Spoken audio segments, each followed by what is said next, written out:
Bağdakı bütün xiyarları yığıb gəlmişəm. Deməli, xiyar turşusu hazırlayırıq. Xiyarlarımızı qəşəng-qəşəng yuduq, başını ayağını kəsirik.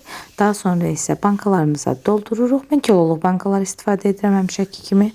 Bankalara doldurduqdan sonra isə üzərinə 2-3 yarpaq dəfnə yarpağı, 2-3 diş sarımsaq, şüyüd qurusu əlavə edirik. Daha sonra isə 1 yemək qaşığı şəkər tozu, 1 yemək qaşığı duz əlavə edib, 2 yemək qaşığı sirkə əlavə edirik.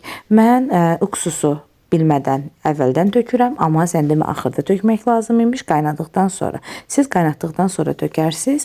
Qaynar suyunu da əlavə edib, soyuq suyun içərisinə dəsmal yerləşdirib, bankaları üzərinə qoyub 15 dəqiqə qaynadırıq. Qaynatdıqdan sonra ağızlarını yaxşıca presləyirik. Biraz o başa bu başa yerləyirik. İçindəki şəkər tozu, duz ərisin deyə və sərin bir otaqda qışa qədər mühafizə edirik. Qışa qədər dözə bilən hər kəsə indidən eşq olsun, hazırlayan hər kəsə də nuş olsun.